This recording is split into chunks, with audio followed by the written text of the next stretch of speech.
Hello and welcome to The Slowdown, your time to redefine success and growth on your own terms with a little inspiration from others.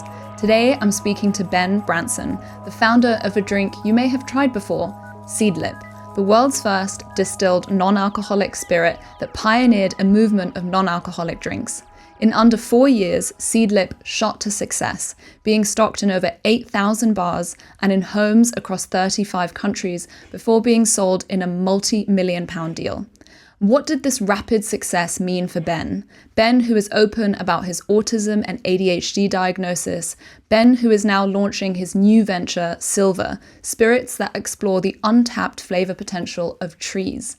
I had so much I wanted to unpack with Ben, from creating a product that is designed to be sipped slowly, to coming up against the entire alcohol industry, to what his learnings are for his new business. And so I can't wait for you to listen to this episode recorded here at Branson Studios in London. Hi Ben, thank you so much for joining me on The Slowdown. Thanks for having me. I always want to trace the thread right back to provide some context for people. And so I'm always wondering, where were you raised, by whom, and what were your early models or ideas of success? Good question. So I am from a farming family. 320 years we've been farming in North Lincolnshire. And so growing up on a farm, I was surrounded by two really important things. One, hard work. Farming is not easy. And my mother's side, had this farming family business for a long time. It's hard work. And then my dad had set up his own company in the world of kind of design and advertising. And so I remember just being, very much surrounded by people working hard and also working for themselves. A lot of people don't think about farming being maybe entrepreneurial or a business owner. So that definitely left a massive imprint on me. And my family today, most people within it work for themselves. So that was kind of definitely ingrained of like, grab it, do it, get on with it yourself. And then the second, I guess, most sort of impressionable thing was just nature, the farm, the land, produce. And it's, I kind of have taken that very much forward into how I grew up with my children. And I love being outside still. And so, hard work and nature are probably two key themes and family and heritage and legacy. And, we're still farming today. So that's a really long relationship with the land. But Seedlip felt like it was sort of bottling my family's background and bottling maybe just the way I see the world. And how are you choosing to raise your kids now? Where are they living and spending their time? So we are still in the countryside.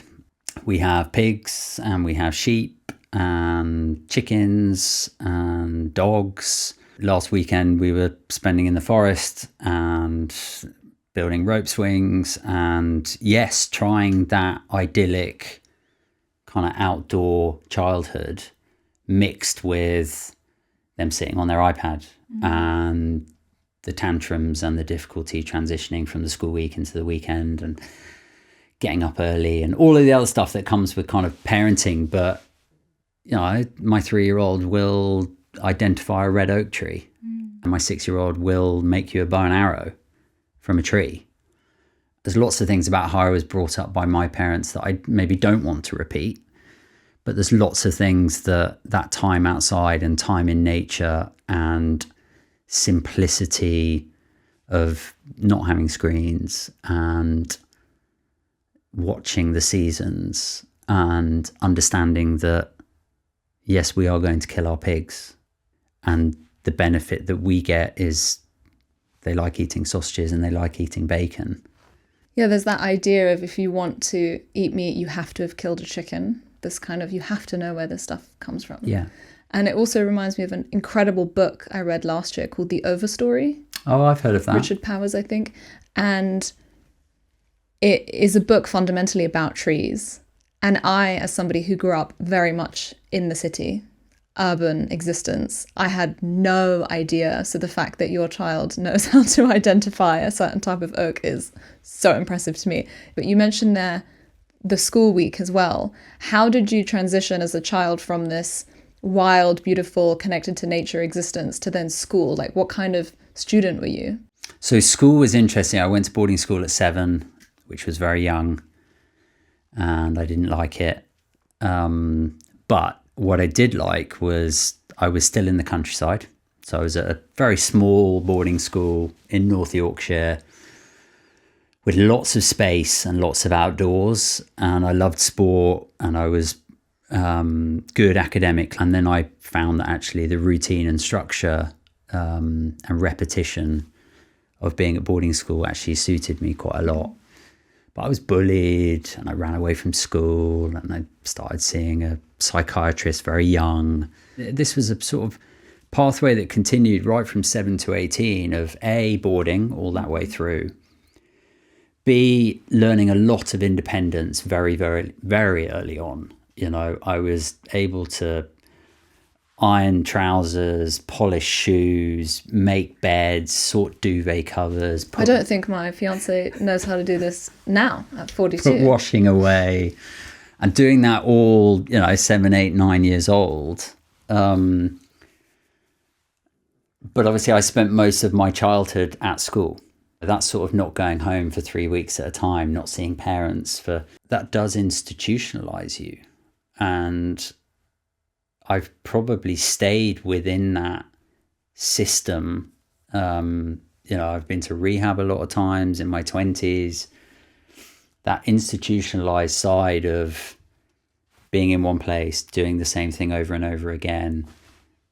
I like uniform. I wear what I'm wearing now because I have 5 of these jumpers. Mm-hmm. This is my favorite jumper in the world. And so when people are moaning that it's cold outside, I can't wait for it to be cold because I get to wear my jumper. And this, obviously, a lot of this is, reflecting on knowing now that I'm autistic and knowing that a key behavior of mine is repetition and things not changing. And so there's elements of like school that were really good for that. It sounds like then actually leaving school disrupted a level of routine at 18. And you mentioned rehab there. What then kind of happened in those late teen years, early 20s? I mean, I'd been getting in a lot of trouble at school, really from 8 years old. Running away, vandalism, stealing, smoking, drinking.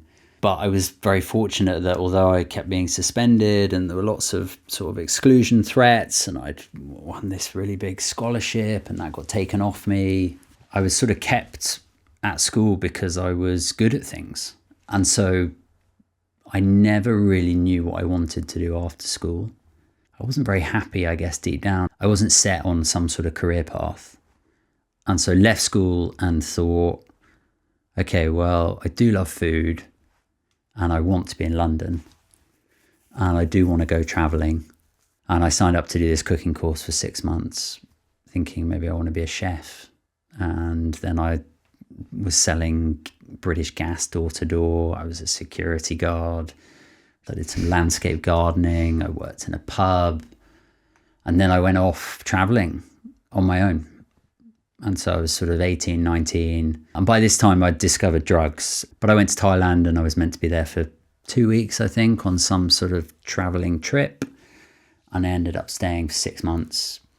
And I ended up learning how to fire breathe and perform the fire shows. Join the circus. Join the circus and work in a bar. And yeah, kind of, again, lock into something and do it night after night after night after night.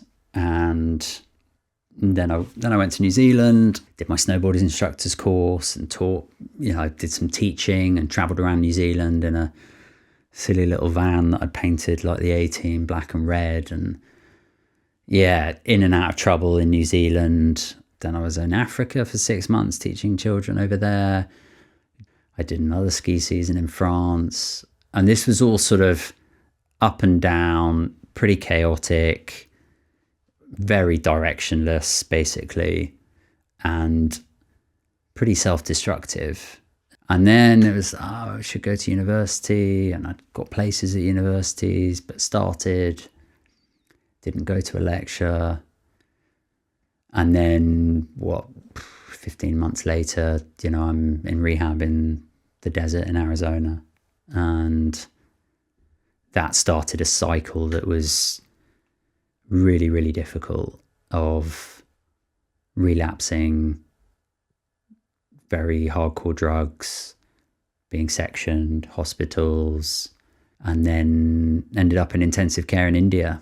I kind of woke up in intensive care in India, and that was the beginning. That was when I was 25, beginning of the rest of my life, I guess. I then went and spent 6 months in silence in an ashram, lots of yoga, lots of crazy chanting, and then came back to the real world and got a job and worked in the design industry. And then a couple of years later, the whole Seedlip journey started.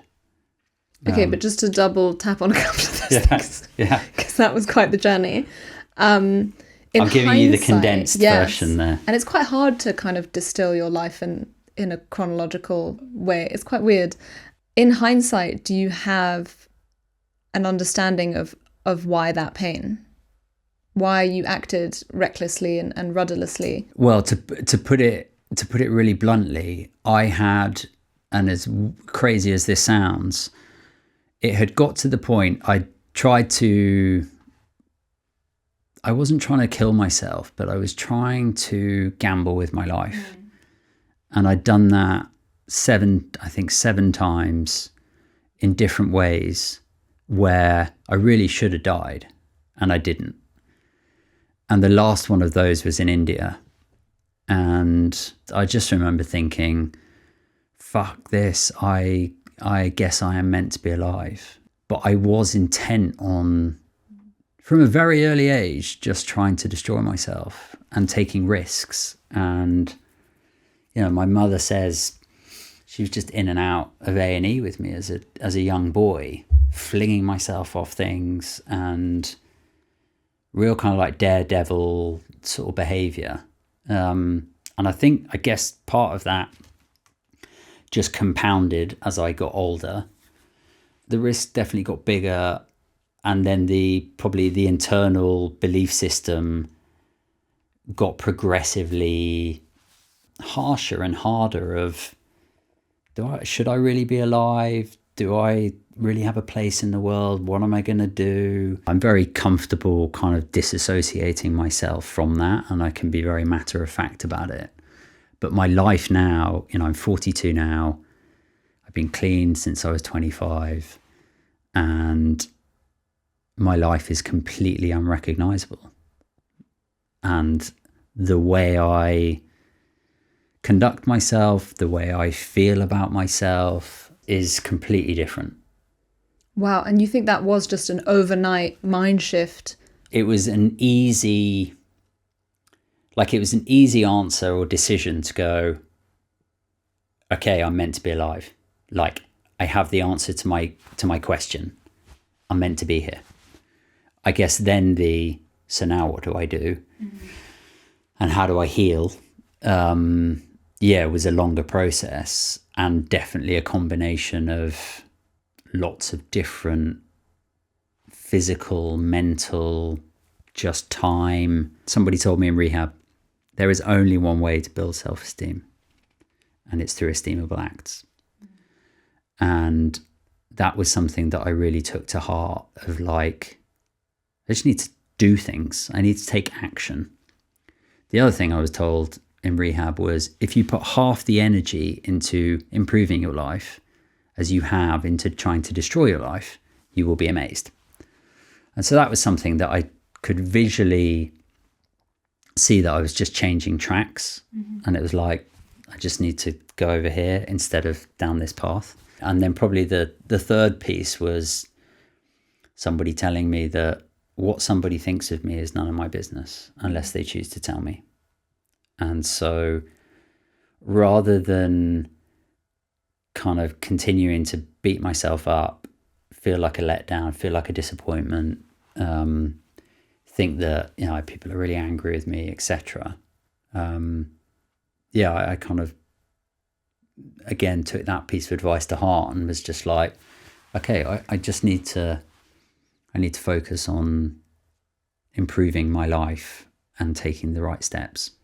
It's true, because I think we project onto other people our own insecurities, and we think that's what everyone else is thinking when they might not be thinking it at all. They're not. I bet your parents were quite pleased. Yeah, I mean, I think my parents both dealt with it in very different ways. And I know, I have two younger brothers who I'm close to, and they both dealt with it in different ways as well. And actually, you could split my family in half in terms of how this was all dealt with. One half, lean in, get involved, come to hospital, come to rehab, call, text, be really involved. And the other half can't talk about, can't see you like that, can't engage and take an active role in it. Doesn't mean don't love you, etc. But yeah, couldn't. Between those two paths, was either more helpful for you or less helpful? Neither I found helpful. them both difficult, I guess, for different reasons. Right. I kind of wanted to disappear and be invisible, and so I didn't. It was sort of mixed that my brother would want to come and see me in hospital because I felt full of shame, full of guilt. I didn't want to see my family, but then I also felt incredibly alone and incredibly lost.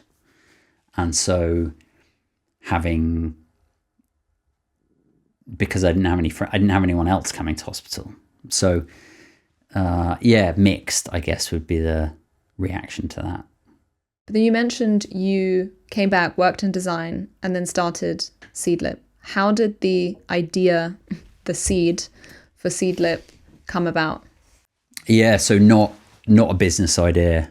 Common to all my projects, I think, has been this kind of lack of intent and organic.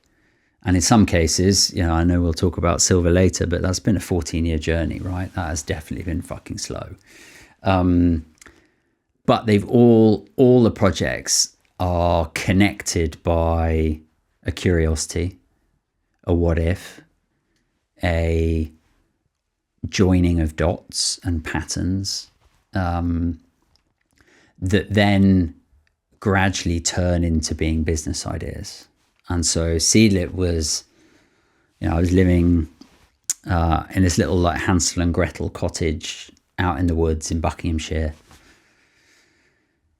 Quite happy, sort of running a design consultancy, and just finished like learning how to do taxidermy. Had my various collections of books and antiques, and growing herbs and veg in the garden. I was just like, I wonder what else I could grow.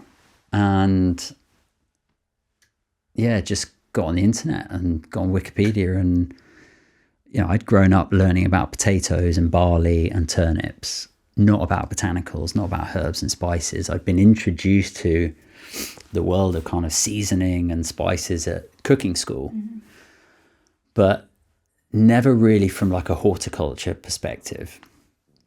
And I just found like all these things I'd never heard of, and this fascinating 500 years of botanical history. And, you're clicking on the Wikipedia links, suddenly you've got, a million tabs open, and somebody had scanned in this book called The Art of Distillation. And if you're listening or watching, and you Google The Art of Distillation PDF, you will find what I found. Published in 1651. It's a recipe book for herbal remedies. Wow. With lots of illustrations of like copper distillation equipment, lots of crazy ingredients, recipes for the philosopher's stone, recipes including human flesh and animal flesh. And this was, 17th century apothecaries, kind of crazy, some crazy stuff. They wanted to live forever. Alchemy. Totally, yeah. All the alchemical symbols, and brilliant, fascinating. But I noticed that some of these recipes were to make alcoholic recipes, and some of them were non-alcoholic.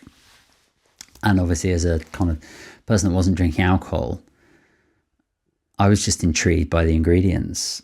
And then you can buy a little copper still off the internet. And so I just wanted to have a go. And I can't tell you how magical the process is of taking a plant from your garden and being able to make a liquid that smells and tastes like that plant. I found that very, very powerful, and I wanted to keep doing it with no outcome in mind. And I'm a big believer in hobbies. They've gone out of fashion. I agree. Everything is about freaking productivity and what's that? Why are you doing that? What's that going to do? What's the output? What's the goal? What's the KPI? Just do things for doing them rather than what that might lead to. I'm definitely an example of those things being hobbies and then eventually turning into businesses, but that not being the starting point. Right. That then morphed into, I'm doing this evenings and weekends, I'm playing around with more plants, I'm learning more about distillation. It's like Ben's in the shed again. Yeah, I'm watching YouTube videos. I'm at secondhand bookshops, learning about people like Carolus Linnaeus and John French. Like, I'm getting fully into this world. I'm finding myself at botanical gardens. And then I'm driving into London to go out for dinner, and I wasn't drinking alcohol. Everybody else I was there with was. And you open up the menu, lovely wine list, lovely cocktail list, nothing there if you're not drinking alcohol. I don't know why, but I wouldn't usually do this, but I did actually ask the waiter, can I have something? Have you got anything that's non-alcoholic? And they said, oh, we'll bring you something, which now I'd know would be a massive red flag. And so over comes the tray, and everyone's, okay, here's a couple of lovely glasses of Merlot and a nice cocktail, and then there's mine, and it's this pink fruity mocktail childish thing. And I was in a really nice restaurant, like there was no excuse. And I just remember not thinking, oh my God, I know what the world needs, but definitely thinking, I feel quite embarrassed. I feel a bit like an idiot. I'm getting smirks from the people I'm with. I'm not finishing this drink, and it doesn't fit this occasion. And so I left just thinking, driving home thinking, how hard can it be? Like, this was 2013. There was really nothing out there. No, like mixed bitters with soda. If you're in a supermarket, you could probably get a grape juice that might be in a wine bottle. You could definitely get a bottle of Beck's Blue that, it was launched in the 70s that tasted really like cardboard. You could definitely go and get a blend of fruit juices and sugar syrups in a fancy glass with an umbrella and some ridiculous straw. But that's it. Right. And this was at a time when cocktails were starting to become a thing. Spirits were starting to be taken really seriously. Health, wellness had kicked off. We had kind of free from going on with dairy, soy. We had vaping. We had the beginnings of electric cars. We had kind of these alternative parallel categories happening, but nothing really in non-alc. And so, that morphed into, I want to spend my time doing this, and the deluded belief that I could change the way the world drinks, coupled with the next day being, oh God, someone's told me this will never sell a bottle. This is a really shit idea. I shouldn't do this. And that constant like snakes and ladders approach. And we celebrated our 10th birthday last week. So that has been a pretty incredible journey. There are now 1,000 non-alcoholic brands globally. Wow.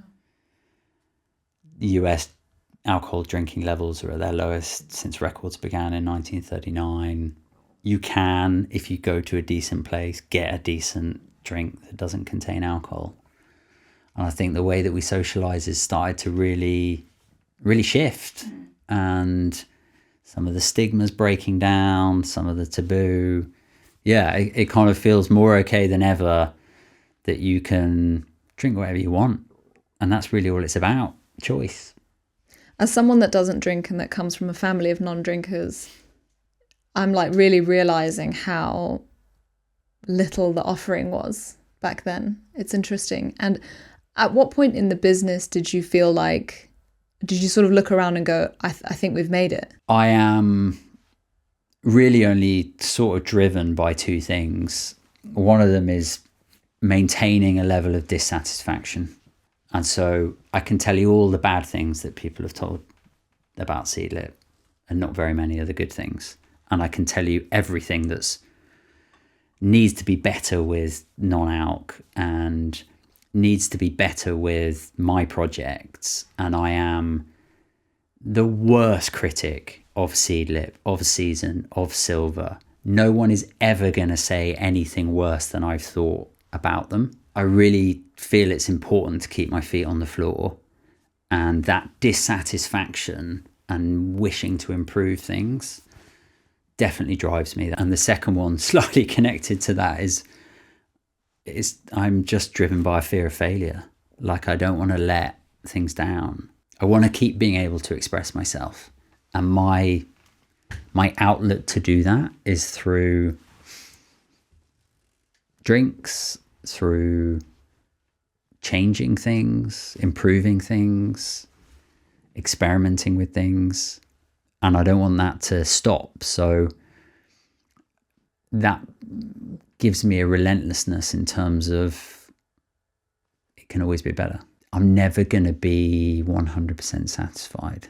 Was there a moment that felt surreal in that 3.5-year build up of the brand, that something happened that you went, we built that? Like, other people from other countries are now talking about this? I mean, so many of those moments, I guess. And I was very unprepared. You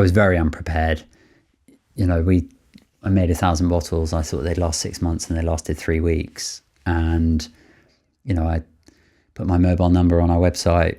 I heard from 100 countries in the first 3 months. I was invited to Buckingham Palace.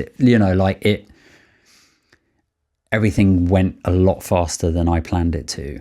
And my plan was to do it all very slowly. My plan was, let's just, it's taken me 2 years to do this. Let's just get out there. Let's feel our way. I'm kind of enjoying learning about how to run a business. I'm enjoying learning about products and formulations and the drinks industry. I don't know if I want all this founder stuff. I don't really want kind of all this press or this attention. I was the only employee. So I was like, well, who else is going to talk about it? And so I had lots of moments of, every time I went to a new country and we were launching there, that was really surreal. Anytime, I've just had a meeting before I came over here in a hotel, and I'm looking at the back bar and there's a bottle of Seedlip on the back bar. It's a moment for me. Yeah, there's so many moments that I think just all add up and all build belief. And to be honest, because it's fucking hard, and the stats are certainly in food and drink startups, 9 out of 10 are going to fail. Mm-hmm. So it takes some delusion, right? And it takes some grit and some resilience and some belief that has to be, no, I think I can defy the odds. And every time someone or something kind of says, you're defying the odds, whisper or shout or whatever, that's a pretty surreal moment. And we are right now, very fortunately experiencing all of that again, but this time with 3 projects at the same time, which is very overwhelming. But I feel like I'm at least a little bit more prepared this time, because last time I had a plan and I wanted it to go according to that plan. And I didn't know that things don't always go according to plan. And so I hated the first 6 months of Seedlip. Wanted to close it down, didn't want to do it, didn't want to be out there. It was going too fast. It wasn't how my plan said it was going to go. And yeah, I don't like last minute changes. Being autistic, I just want to do the same thing over and over again. And when I create a plan and a blueprint and a map and the strategy and the logic, etc., I want it to go how that goes. And Seedlip didn't. And that was difficult because on the one hand, you're like, but this is all amazing. These are all amazing problems to have. But I still say, yeah, but that's not how I fucking planned it to go. Yeah. It's not my plan. And within 4 years, it sold to Diageo. Yeah. Right? So 3.5 years, twice as fast as the industry norm and twice as big as the industry norm from an acquisition perspective. And yeah, Diageo, so world's biggest premium spirits company, bought the majority 2019 of a non-alcoholic spirit. I made a commitment to being transparent about the making of this podcast right from the start. So here's a quick update of the financial side. Season 4 of The Slowdown does not currently have a sponsor. I really want this podcast to bring to light people, stories, and approaches to life that I admire and don't often see in mainstream media. So I'm taking on the studio editing and making costs of this season myself. If you're a brand, or if you know a brand that cares about bringing honest and applicable career advice to people at all stages of their journey, please reach out. I'm eager to find the right partner, hopefully long-term, to help fund and continue the show so that it can keep growing. In the meantime, your comments, reviews, and shares of this episode are so important. If you're not already, hit subscribe, share this episode with a friend, drop a comment on Spotify and a review on Apple. It really does make a difference and continues to inspire the change that we're hoping to make in slowing down. Thank you so much for your support. I'm speaking to a lot of people now. We're sort of at the age of, if you've run a business for 5, 6, 7, 8, 9, 10 years, you might be on the verge of an acquisition. And I think that there is a lot of talk in our culture of what that looks like, which is usually a sort of LinkedIn post at the end that says I sold for this many figures. But I'm curious, as someone on the other side of that, was it what it was cracked up to be? Are you happy with the sort of terms of that deal? I mean, you probably can't say specifically, but the gestalt of selling your business was that. So I decided I wanted to sell Seedlip long before I sold Seedlip. And that was the transaction was the transaction. The actual decision was based like this. I want to change the way the world drinks. I'm really good at the beginning. I'm really good at the small stuff. I'm really good at taking risks. And I'm really fast. Big companies are really good at scale. Drinks companies have got all the distribution. So I need to do my bit. But in order to change the way the world drinks, if it was left just to me, it would be small. So the way to make a big impact was about finding the right partner.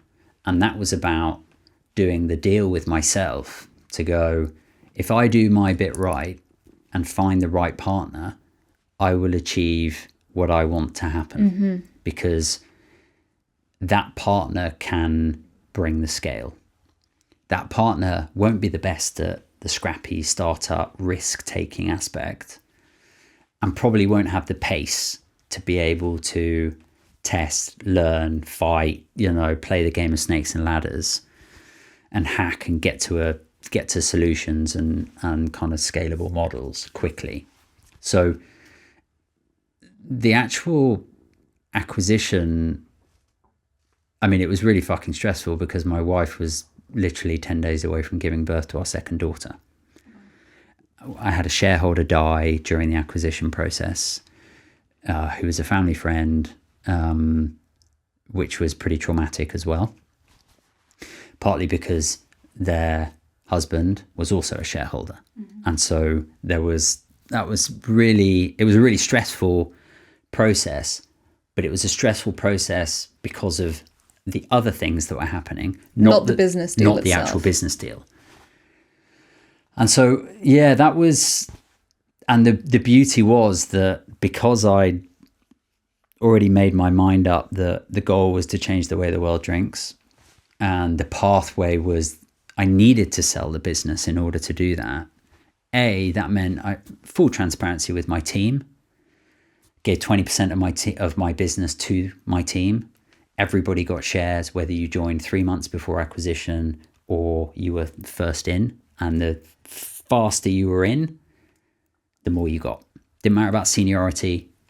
The sooner you were employed, the longer you were with the business, the more you got, because the bigger risk you took. Yeah.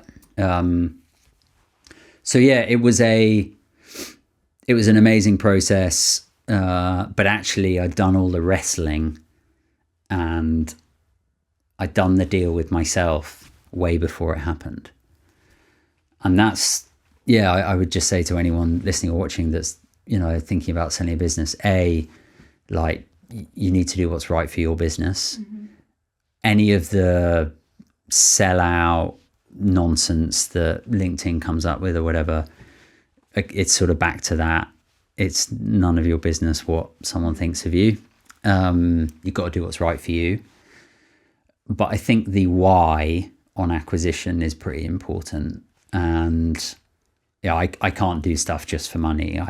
There has to be it's got to be about changing things and improving things. Yeah, so Sylva is botanicals, distilled, great with tonic, soda, more in that kind of vodka, gin, tequila kind of cocktails and occasion. Sylva is an aged non-alcoholic spirit, and we make Sylva from scratch using grain and wood. And we haven't talked enough about trees in this chat, actually. Let's not forget to talk a lot more about trees. Please. So we have, basically I've created a distillery and a maturation lab and invented a pretty unique process of using oxygen, ultrasound, pressure, temperature to extract all the amazing color, flavor, and character from wood to make dark non-alcoholic spirits that you can sip. You can kind of play into that whiskey, rum, cognac kind of occasion. Nobody's done it. And our model is horizontal, not vertical in terms of scale. So we've just signed the lease on our second distillery. So you want to own the process as opposed to, And I just wanted to also ask, with the nature of Seedlip was, as you say, it was the first thing on the market kind of its kind, whereas we now have a movement for non-alcoholic drinks. Do you find that it's therefore harder or easier to enter that world? Or do you feel like this is a subsection of a different kind of drink that is, again, first in its market? Being first is really difficult. And on the one hand, and obviously in hindsight, it's easy of it's great being first. Right. If you can kind of go and plough a new furrow and create a new category. But the culture's not there. The culture's not there. They don't want it. They don't know they want it. The education's not there. I'm having to have the same conversation with a supermarket buyer, as a top bar manager, as a consumer, about the need for a great option if you're not drinking alcohol. We spent a load of time doing that, 10 years ago. Now I don't need to explain the need. And I guess I back that I make really amazing liquids. And so, yes, there's more competition out there, but there's still a hell of a lot of space and headroom if you've got an amazing liquid and you've got a brand that is relevant and meaningful. And so we hopefully have the kind of triple whammy of we've got proven form, we've got a great network, and then we're building world-class liquids that are innovative and unique. That gets us a really good foot in the door. And in all of this, at what point did you get your ADHD and autism diagnosis? And how did that change the way that you saw yourself, or that other people saw you, or that you worked with people? So September 2022, I was told by a psychologist who was assessing me, congratulations, Ben, you're autistic. And I knew nothing about neurodiversity, never even heard the word, I don't think. Very limited stereotypical views of ADHD, dyslexia, Tourette's, autism. I've seen loads of psychologists and psychiatrists throughout my life. Never, ever, ever, anyone ever mentioned it. And bearing in mind that we couldn't diagnose adults with ADHD, for example, until 2008. Wow. And psychologists, you couldn't diagnose someone with autism and ADHD until 2013. Like, this is kind of fresh, new stuff. So initially it was, went for an autism assessment. And why did you go for the autism assessment? It was another really like gradual seeding kind of process, really. Probably about 6-7 months earlier, someone I know in the drinks industry had been diagnosed autistic and started to talk about it. And they're someone that I enjoy talking to and connected with, and I don't know, that kind of... Did you see some of your own traits? Yeah, I think that sort of, it also burst a bit of the bubble of, it's not the Rain Man. It's not those stereotypical views of what an autistic person is and what they look like. It's not the curious incident of the dog in the nighttime. No, it's not like just weird people licking bus windows. It's okay. Then I listened to...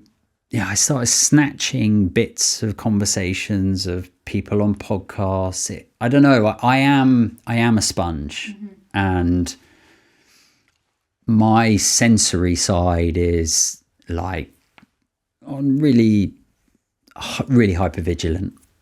I'm incredibly anxious most of the time, so I notice everything, and I've got, as I've learned, really fucking good hearing. I can listen to the TV on one, I've got really good smell. Not good eyesight like me. Need glasses, but I've got a photographic memory. So I know if something's moved, I know if something's changed, I know if something's not there. So things were starting to add up. Yeah, I was starting to just join some of the dots. And my wife was pregnant again at the time. There seems to be a recurring theme there. And I wanted to know for myself. Did a couple of online tests, then went into denial. And then I called up the guy from the drinks industry and I said, Ian, I think I might be autistic. And he laughed. He's Irish. He laughed. Of course you fucking are. And I sort of didn't know whether to laugh or cry, or I didn't know what to think of that. Anyway, I said, how did you get your assessment? The NHS is crazy. I will pay for it. And he put me in touch with the right people. I got the assessment. And it was a 12-week process. And I didn't tell anyone. I didn't tell my parents. I didn't tell my wife. I didn't tell anybody. I just sort of wanted to know for me. And then I found out, and it started to make sense. And it did answer a hell of a lot of questions for me. And it was the beginning of, for the first time, starting to understand who I am, dropping the mask, realizing I didn't even know that I was masking or what that even was as a phrase. Learning about autism, learning about the history of autism, the statistics, the dreadful statistics, and also learning that so many of my heroes are autistic or ADHD, and people I gravitate towards, and going, where the fuck have I been? Like, I feel like, I'm sort of ahead of the game on this non-alcoholic drinks thing, and I've been lucky to travel the world, and I've been in rehab with like South American drug lords and like people from all walks of life. And yet I didn't fucking see this. This has eluded you. I've missed it. and it's about how my brain works, what the fuck has been going on. And I didn't see the ADHD thing either. And so that then was a later thing. But learning about the dreadful statistics around neurodivergence and the unemployment, the divorce rates, the exclusion rates, the earlier death, literally earlier deaths for neurodivergent people, the prison rates, addiction, eating disorders, mental health, etc., etc. Neurodivergence, people who are neurodivergent win on all of those dramatically versus the rest of the population. So something's not right there. Coupled with, oh my God, all these, we have the light bulb and electricity and, I don't know, whether it's Billie Eilish or Simone Biles or Agatha Christie or and Pablo a lot of Picasso. Entrepreneurs. A lot of entrepreneurs. We have all these amazing contributions to society from people who think differently. What is going on? Like, how have we got it all so wrong? And yet we've got these examples of it being so amazing. And so, set up the charity, the Hidden 20%, and decoded all of the great social change movements and did all my so exciting projects of getting into the weeds and depth of social change theories and social change models and movements and trying to unlock the theory of what is really going on here with neurodiversity. What's the opportunity? What's in the way? What do I need to do to, again, deludedly and grandiosely take on this sort of, how am I going to change how the world thinks about the way that we think? And to give a concrete example, we were talking earlier about your wife being a guest, a very popular guest on your podcast, and I would love you to share why. Yeah, so we launched the podcast charity campaign January 2024. Didn't really know whether people were going to listen, didn't really know whether we had anything. And my wife was very supportive. And probably a few months in, I kind of said, I think you should come on and do an episode. And she kind of thought, it's nice you having these chats with people. I quite like people to hear the other side of what it's like being on the other side. Yeah, we had a really brutally honest, lots of tears from both of us, very healing conversation that really was like forgetting that there were people in the sound room and there were cameras on us. And it was a really amazing thing for our relationship to do that. But the feedback of how many people's marriages that episode has literally saved, of people literally getting in touch with my wife and saying, I had bags packed and I was going to leave my husband. And I've got a new sense of empathy, awareness, understanding that I didn't have previously, and I'm going to keep going. I'm going to unpack my bags. Going to unpack the bags and stay. It was really powerful. I was speaking to a guy yesterday who got in touch, who just wanted to have a conversation. His daughter's autistic. She's 15. She's got no hair left because she's pulled it all out. Mm. And I'm constantly in the flip-flops between stories of really amazing resilience and brilliance and the skills and assets that come with different brains, and then also again the horrors and the challenges and the difficulties. And I think the Hidden 20%, we just want to share the truth, because the truth is it's both of those things. It is tough and it needs to be also seen differently and positively. And there are so many stories that we need to tell, and so much representation that needs to be there, and so much catching up of society that needs to happen. And so, I love our charity, fully neurodivergent team. with now a community of over 250,000 people, and our content's reaching 2 to 4 million people a week. And that's a charity. That's not funding. That's not advertising. That is producing stuff that people want to hear about. And it seems like there's quite a few different things where you've set a very clear why and a goal. And as long as you're striving towards that goal, you'll figure it out. So I'm curious, how do you define success for yourself now? I think it's probably 3 things. The idea of freedom in so many senses of the word. Being able to express myself and like being there as a dad. And I am so fiercely boundaried around my children. And like, I love my dad. He was my absolute idol growing up. And I love talking to him about work. I think what he's done work-wise is phenomenal, inspiring. We've worked together. You know, his company helped design Seedlip. We've been on stages receiving awards together for that work. And I love my dad a lot, but he was not there in my childhood. And I know that, you know, he won't listen to this, but I know it would kill him if when he hears that, because he's heard me say it before. And so I am the opposite of that. And I'm there 9 out of 10 evenings to put my kids to bed. And I'm there 9 out of 10 mornings to see my kids and give them breakfast and see them off to school or take them to school.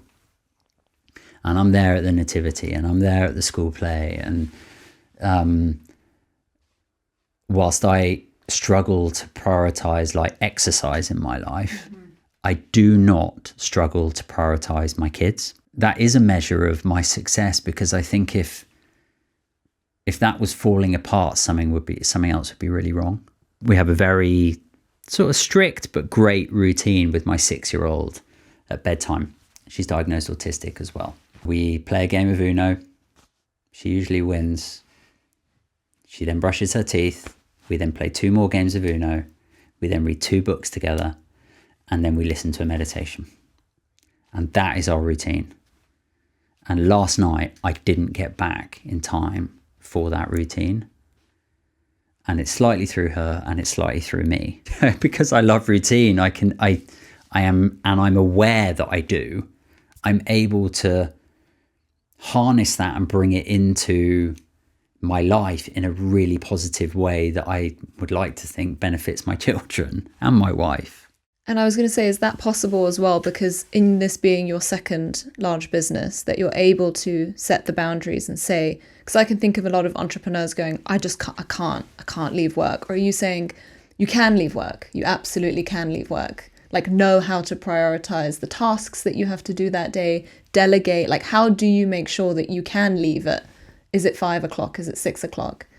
Silver and season and the hidden 20% would be bigger, faster, you know, more impactful if I didn't have those boundaries in place and if I spent more time on it.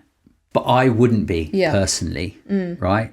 I spent so much time on a plane with Seedlip. I would get on the plane and I would start crying. I would then go fly to Amsterdam, event, fly to Hong Kong, event, fly to Taiwan, event, Shanghai, events, Melbourne, Sydney, Auckland, LA, New York, Toronto, and I'd do that in 2 weeks. And I would cry all the time because I was completely burnt out. And I'm not willing to do that this time. I work really hard and I try and work really smart and I try and not repeat the mistakes that I made before.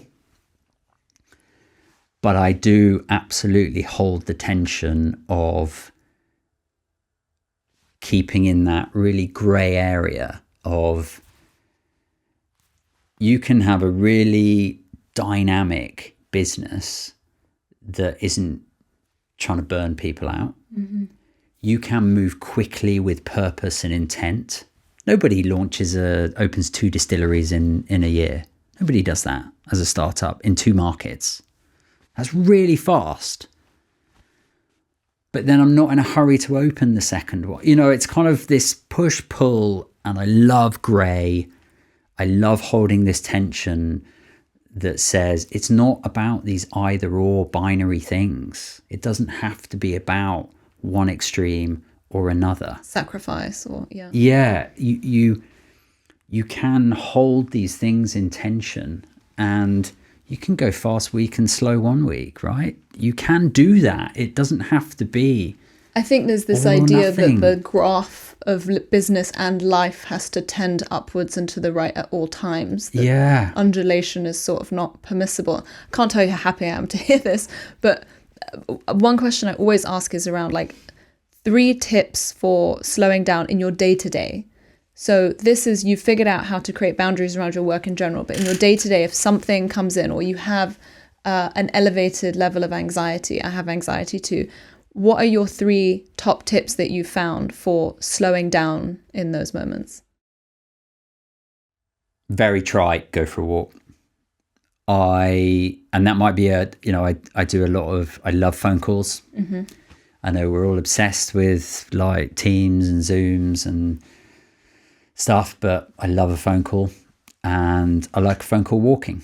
And so moving your body and doing something else, I think, is a great way to regulate and maybe reset.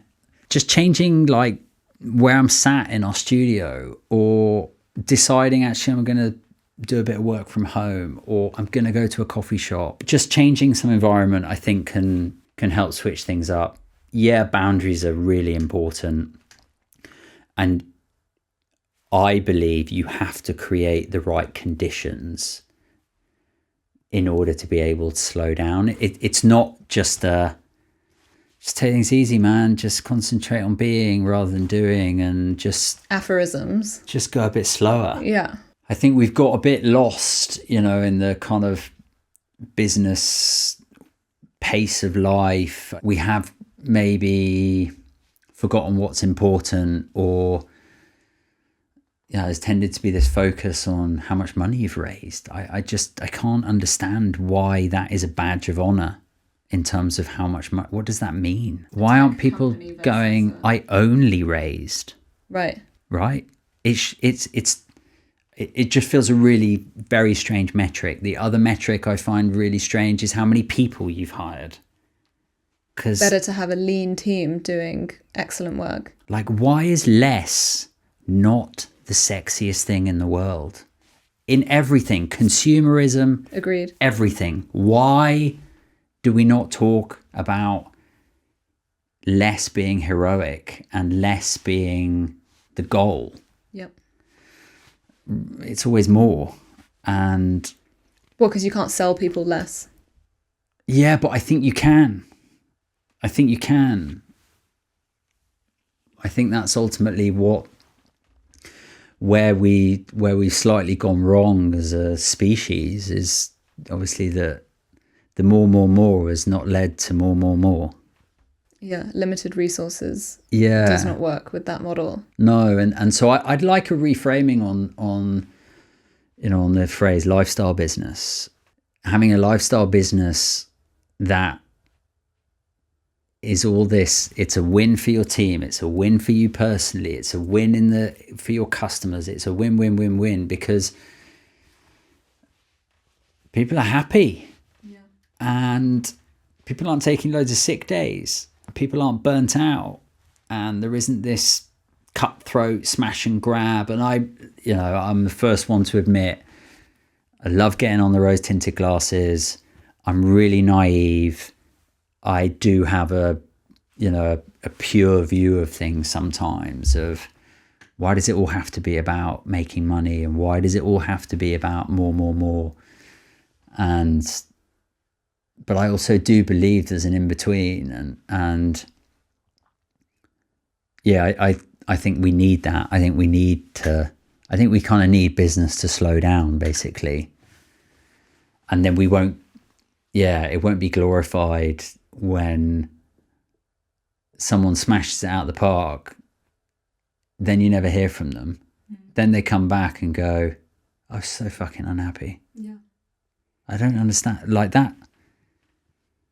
That's not very attractive. No. And the number one thing for longevity is avoiding chronic stress. And it feels like that's absolutely what that kind of lifestyle creates for you. The last question that I always ask everybody is a kind of a fun one to help me know a bit more about you, which is, if I had to watch one film or read one book or go and see one piece of art that would help me understand you better, what would it be and why? Oh, that's a tricky one. I'll give you one book and one story. Sure. So the book is, one of my favourite books is called Brutal Simplicity of Thought. It's by M&C Saatchi. That tracks with everything that you've been sharing. It's a book I gave to every single person that joined Seedlip. And it's a book with a really simple concept. It's really hard to make things simple, so most people don't. When you do, that's what makes things sticky, relevant, travel, etc. So bother to make things simple, and that takes a lot of work. During lockdown, I wanted to send my team a present. I sort of was like, we're all in, we had a Seedlip team all over the world, everybody disconnected, no real life stuff going on. I wanted to kind of send some moral support. And David Attenborough was launching a new book. And so I was like, okay, yeah, I'm going to buy everyone a book and we can get that sent out. Okay, that's cool. And I was like, David Attenborough must be at home. He must be at home. Where else is he going to be? He's not going to be, on the Galapagos kind of filming turtles. He's going to be at home. I wonder if I can find his address. I wonder if I could get him to sign my book. And so, probably illegally actually, I drove from my house, having found his address. Which we will not share how you found. Which actually, sadly, was not actually that difficult to find. Mm-hmm. And took his new book with me and a pen. And I took it in a bag because I was like, he's not going to answer the door. I'm going to just leave it on his doorstep. One of my daughters has written him a letter. That's cool. I don't have to meet him, but let's just leave it there. And my heart, I remember parking going, oh, it's COVID. I'm doing something really wrong here. I shouldn't be out of the house. He's old. And he's old. And I remember my heart just absolutely going for it. Anyway, I walked up to his front gate. I fucking saw him in the window. And could see him moving around with all his old books. And bearing in mind, a piece of context is I talked about Seedlip as being this sort of combination of Willy Wonka and David Attenborough. And he is my surrogate grandfather. You're a fan. He's all of our surrogates grandfather. He's a legend. Yes. Anyway, so I was like, oh my God, he's in. Oh my God, I'm going to go and ring the doorbell. So I could just walk through his front gate, walk up to his front door. I really feel like I'm doing something wrong here. I rang the doorbell and he fucking opened. He opened the door as if this was completely normal during COVID. This old man, he would have been, he's 99 now, so he'll have been 94. He opened the door. I didn't know what to fucking say. I couldn't really find my words. Hadn't planned that far. Sort of put this bag out. I brought you a gift. I made this thing called Seedlip. I love nature. I brought you a new book. Would you sign it? Don't worry, I've brought a pen. Oh shit, should he touch the pen? What about the germs? Oh, he's got a pen. It's okay. And he's like, yeah, sure, I'll sign your book. I thank you. It was all over in probably 30 seconds. But I am watching his new series at the moment, which is why he's kind of top of mind, and I watch it when my wife's gone to bed. My downtime is like watching Deadliest Catch or watching anything from David Attenborough. The sea or the animals. Fantastic. I love it. Quieten down. So yeah, anything, that probably doesn't even answer your question, but anything around, any opportunity around David Attenborough, who obviously absolutely loves the natural world. Yeah. Well, what a great story. I think that's such a great reminder. You know, you should absolutely try that thing. I'm always like, don't ask, don't get. That my whole life wouldn't have happened if I hadn't have just gone, what would happen if I went and tried to do that? So absolutely. Okay, great recommendations. Thank you so much, Ben. I could keep going. So many questions, so many things to explore. I'll put all the links to this stuff in the show notes, including to your podcast and stuff. Maybe the episode with your wife, that first one. I really want to watch that. Good one to start. Great. Thank you so much. Thank you.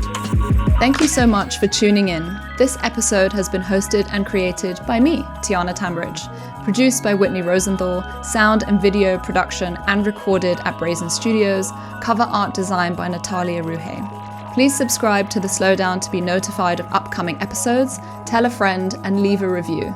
It really does help a new podcast like this get out in the world. And remember, we're all heading to the same destination and there is no prize for getting there early, so we might as well slow down.